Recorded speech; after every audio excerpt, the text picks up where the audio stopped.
I mean, the most solid thing, actually, other than internet connectivity, we had 0 failures. I need to say that. And that's because this was over-engineered from concept to execution.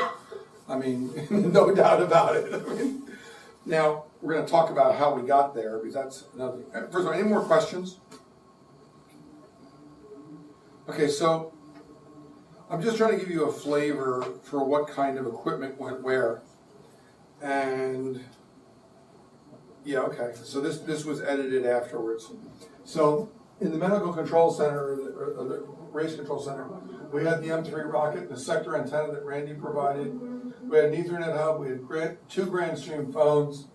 We had a Linksys access point. It's one of those blue boxes that we all been turning into mesh nodes, except we ran DDWRT, which is not Linksys' software, but it allowed us to have a little better control and a little more reliability. A bunch of power supplies and cables, and masts and things like that. So there was a mast outside the tent, and we ran the cables to the node on a tripod. We actually have a picture of that. On the other side, we had, again, another rocket, like we said, another access point, except we used a Ubiquiti one that was similar to this guy in here, which, you know, is right there. We had a couple of switches, a bunch of nodes, a bunch of phones. We had the Sierra Wireless and the Cradle Point router, which gave us our internet connectivity when they failed to. We used the Air router, which is another mesh device. And we had 2 BeagleBones. Now, BeagleBone Black is a small computer. It's very reminiscent of a Raspberry Pi 3. But, you know, it's got a lot of horsepower, and it's got enough horsepower compared to the earlier Raspberry Pis to actually run the data path through the box. Like I said, you can go phone to phone, but you can also run through the box. So you could set up a conference bridge, and we did have we had 2 conference bridges that were administered into this thing as well. So 3 or 4, you know, of the phone connections wanted to all get on the phone together. Now you might ask, if I have 2 phones in the medical control center, the race control center, and 5 over here, why would I want to have phone calls in one big room in a trailer? Because screaming over each other is just not workable. You needed to have, you know, the ability to put a phone in your ear, a microphone, and a radio all in one place for that one person, and there wasn't a lot of acoustic isolation. So having those phones there, just so you wouldn't have to reach over and say, go get him, and you know, you're 15 feet from them, but they might as well be on the other side of the moon. I mean, it gets that crazy in that environment. Well, was there a BeagleBone in the control center also? No, there was no need to. Because remember, it's an IP network. Right. What actually we did was, I'm trying to remember, did we bring Marks in? I think Marks actually stayed. No, he actually brought it in ultimately.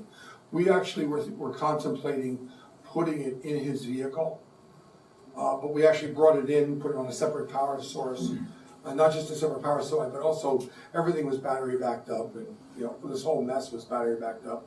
A BeagleBone is a computer or something? Yes, it's a small thing, and in fact, inside here, I've got a Raspberry Pi, which is, you know, similar to.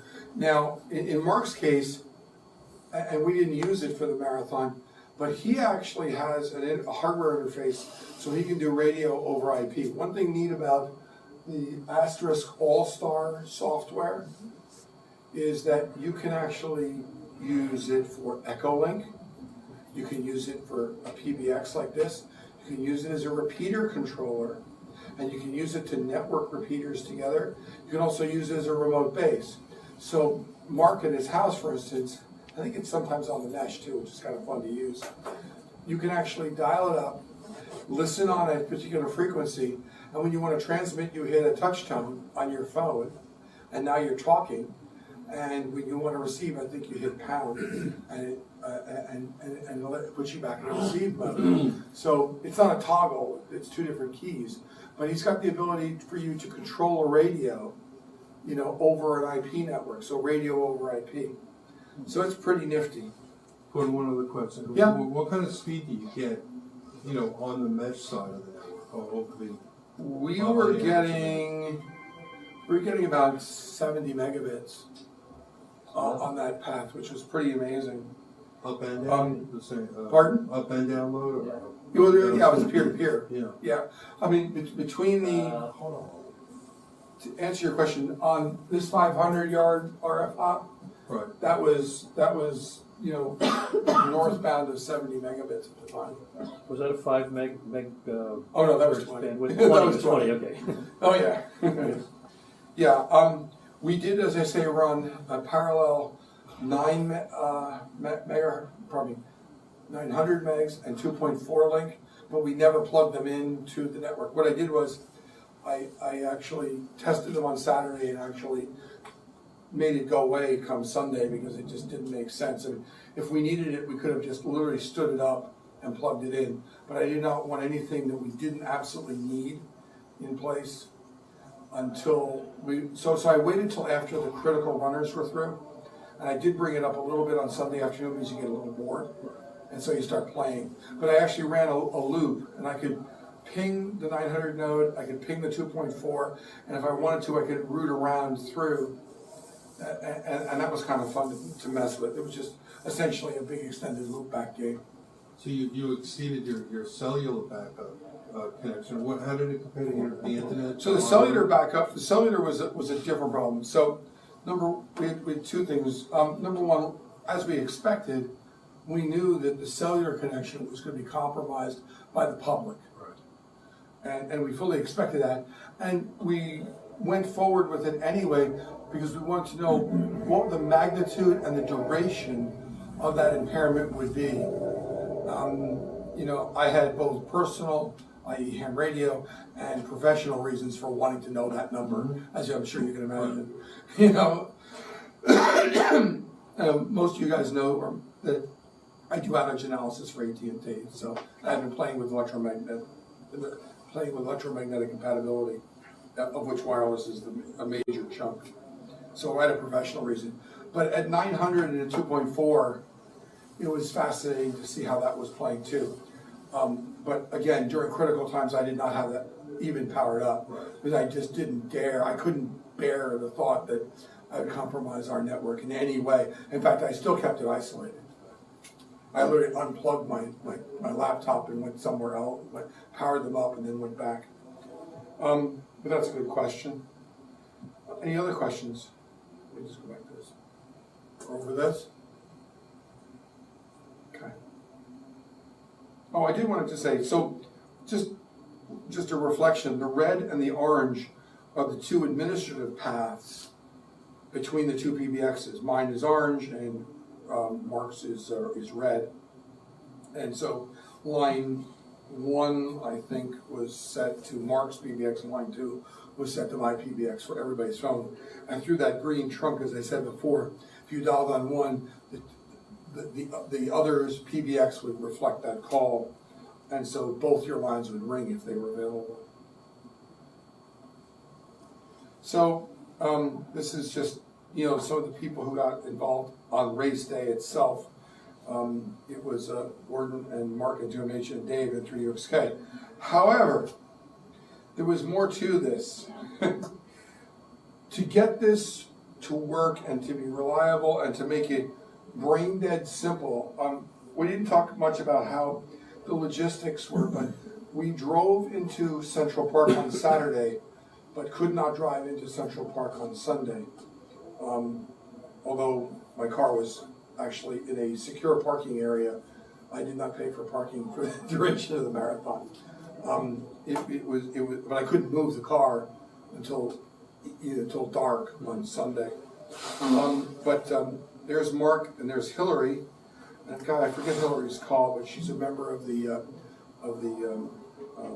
ARC.org club, as are Mark and myself. And then we did go to a senior staff briefing for the Roadrunners and got their take on things and ours. That also included the mile captains, things like that.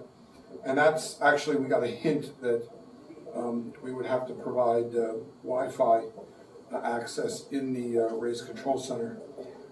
There's a picture there of what the Wi-Fi looked like at 10 o'clock in the morning or so the day before the marathon.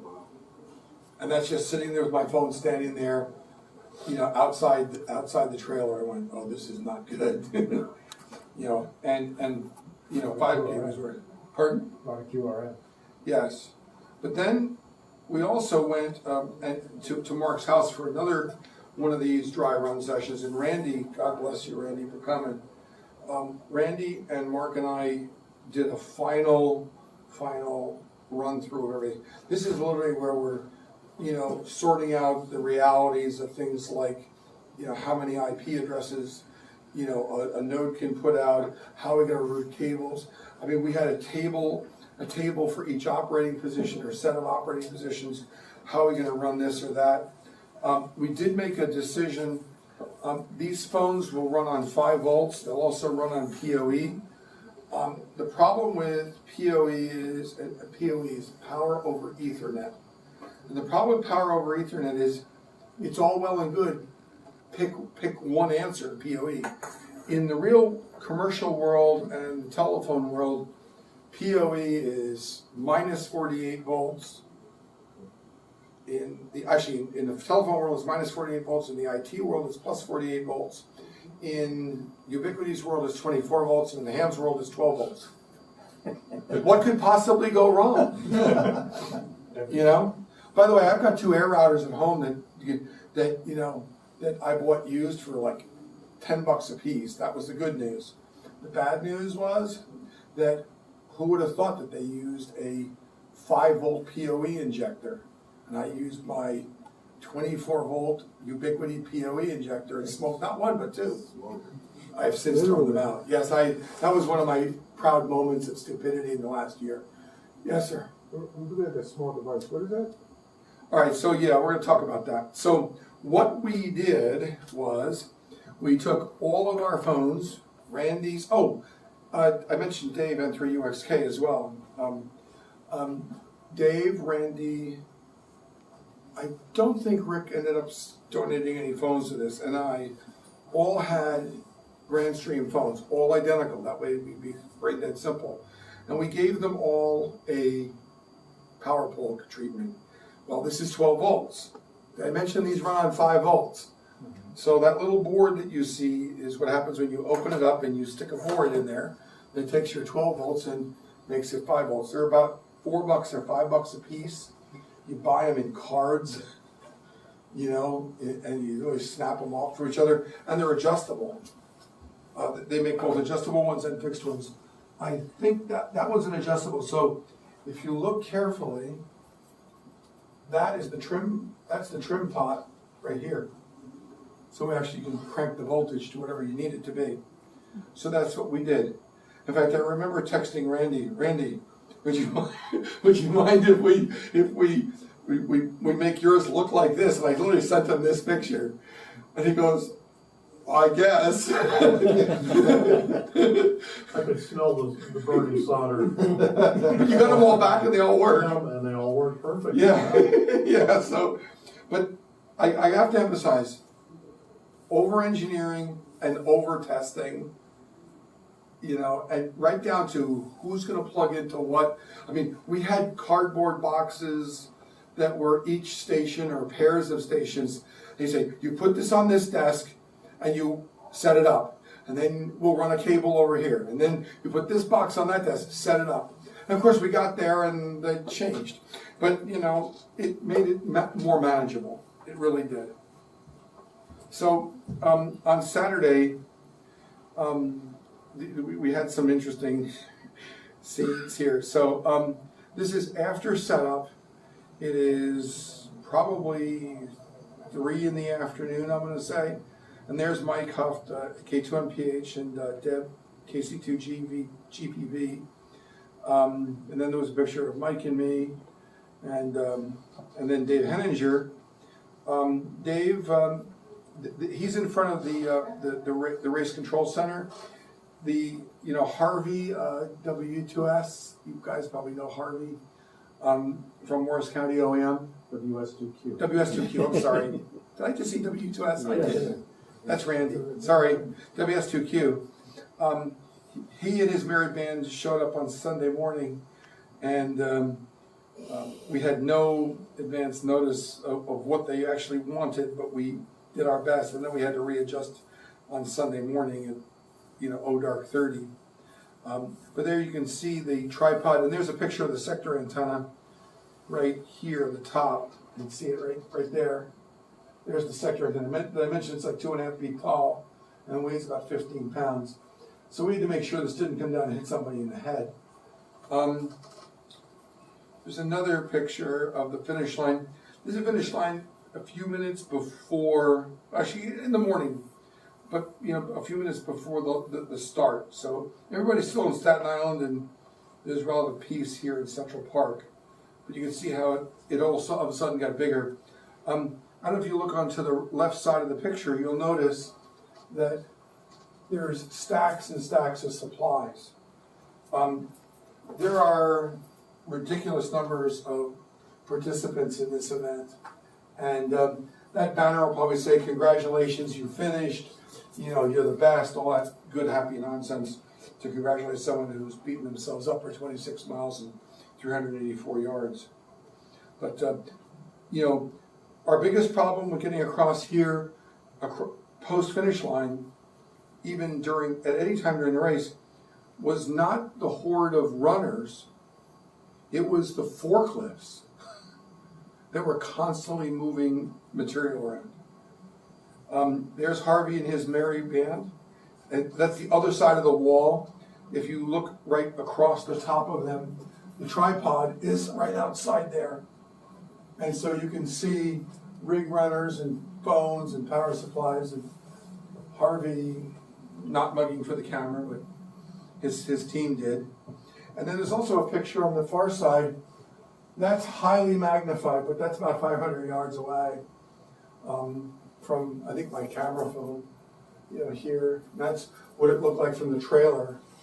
And you can see very easily how that aperture, that line of sight path could have become blocked. I mean, it really was that tight. And their table looked like this before they arrived, and looked like that once they arrived. And by the way, deconflicting everybody's gear was done in 3 layers. We had our gear with Harvey's team's gear. We had Mark's gear versus the gear that either Dave, Randy, or I had provided. And then for good measure, once we got home, we had to deconflict Randy's, mine, and Dave's gear, N3UXKs. And we did that. Everybody got back everything they started with, which was kind of amazing. Now, I tried to get good pictures of this, but there's a pretty girl in the corner here. There she is. This is Nancy over here. What were you net control for? Run a dropout. Run a dropout. Okay, yeah. And whoever was the incumbent net control for that, I think only got to actually operate, per se, when Nancy went to the restroom. They logged the entire time, which was kind of fun. He was happy with that, he told me. I know he was, and he really was happy with that. But you can see, runner dropout is here. I think this is log north, log south is on the other side. That ended up, Because those hands belong to Rachel. Oh, those are Rachel's hands? Those are Rachel's hands. Oh, hi, Rachel. Rachel, what were you running? You didn't answer the question. Log north. That was log north, okay, yeah. So runner dropout log north, we're here, and you can see the clutter of just having to deal with, there's the phone, there's the coffee right next to the phone, oh my God. Anyway, but that's just the way it is there, and that wasn't unique. These folks are back to back to Nancy and Rachel and this other gentleman. So they were really back to back with a whole other set of tables. And then at the corner, just for good measure, was Jameson here. Oh, there was a door, the door to get in was right here in between. And then I was tucked back in the corner you know, watching the mesh.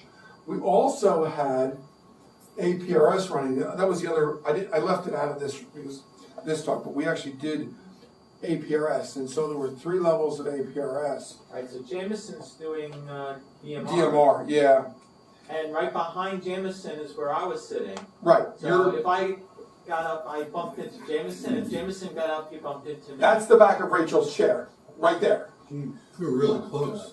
Right. Oh, yeah. The noise level in this, this is basically half of a trailer.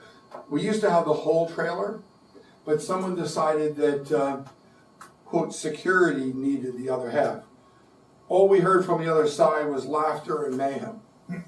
You know, we didn't hear actually anything particularly productive going on there.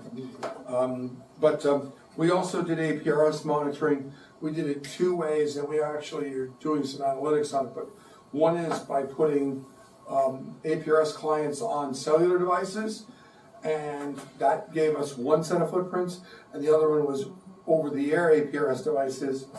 And Dave provided a bunch of, if you've ever seen his toolbox APRS boxes, they're 20 watts. They have a ridiculous amount of battery if you want stuffed in them. And, you know, literally the radio operator who was supposed to get on the bus would try to put the antenna on the outside, but now the buses are fiberglass or aluminum, and that doesn't work very well, so no mag mounts. So they're taping the things to the outside of the buses or sticking them in the windows or out the windows and all sorts of things.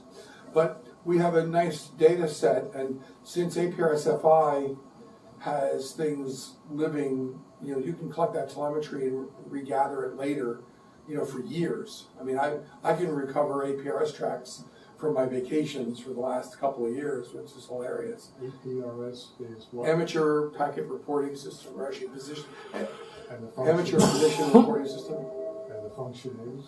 to let everybody know where they are. You know, so in this case, it was purely to know where the buses were, where the lead runner was, and things like that. That's within a yard, right? Yeah, it was pretty much, yeah. And in fact, we had better information than what the broadcast networks were, who were taking pictures of it. They say they're just crossing such and such street, and no, you're not. You know, number one, I look on the map and see where they are, because I would get a refresh right then and there. And number two, I'd look at the video on channel 7 and go, I know that intersection, that's not where they're saying it is. So, you know, the joys of being a New Yorker. Fake news. Yeah, fake news. Yeah. But also, I do want to point out, and Rachel, I'm glad you mentioned Jameson's role. We did an experiment this time. We trialed DMR, digital mobile radio, on the course. And I gotta say, it worked outstandingly well. It really did. There were very few gaps. Its signal to noise ratio is generally better, and we may over time move more and more of the race coordination to DMR. Ma'am? No jammers. Not yet. And when we did the triathlon, the half marathon, a lot of us were exclusively DMR. Yeah. That was just a couple months ago. Is that simplex or with a repeater? With the Repeaters. repeater. Yeah, they set up a whole. In fact, I still have the code plug in my DMR radio. You know, for that, and code plug is like a configuration file. Tells you what repeaters to use and, you know, what codes to use and all that stuff. It's sort of like a preloaded file. This is something to really think about. I wrote in addition to